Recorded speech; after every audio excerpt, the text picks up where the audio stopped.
Bikin temaşavan neca belediye mazına Diyarbakır'ı jibok u zarok bi zihni u bedeni bi peş bikevin yarige u kadın listike çekir.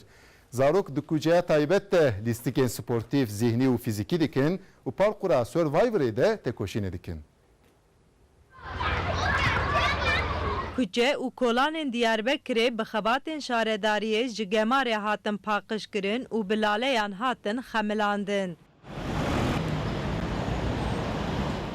Şaredariya ku şeş mehberê rêveberiya wê guherî hemû xizmetên xwe li gor jin û zarokan pêk tîne.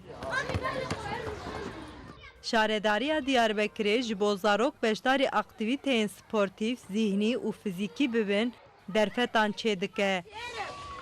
Ji bo vê yekê li taxa Batı kentê kuçeya zarokan çêkir.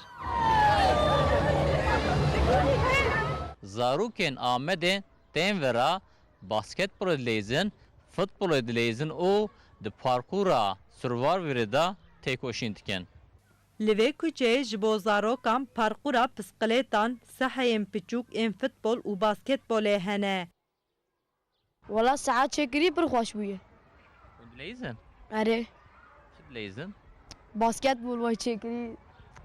Nemîdî çi bilîzî? برای خواهشته به انا پرخاش بود Çi dilêzin li vira? تو اولی ما رواندن لاستیابون انا توپت لازم باسکت لازم پرخاش چکن الوا Ji bilî van li vê kuçeyê gelek yarîgeh ango qadên zarokan hene. Zarok bi dilê xwe dikarin li vê kolanê bilîzin. Di kuçeya zarokan de sazkirina parkûra Survivor'ê berdewam dike. Çi van tişta xweş nexweşin? Xweş in. Çi xweş e?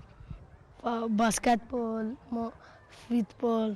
Ber em nikarim baxçe okul bilêzin ha yani giç esercî vira tê ji bera xeber davê jî yani taş maş davê jî bû.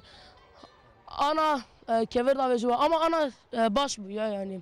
Ana kes nayî destê belediyeyî Xwedê razî be ana pir xweş bû yani vad wara giş yazîye bû giş küfür müfürê bû ama giş xeber de bû ama şu an ana pir baş bû ya. Du sud deh zarokên ku li Sümer Parkê perwerde dibin, li Lûna Parkê swar bûn û lîstin.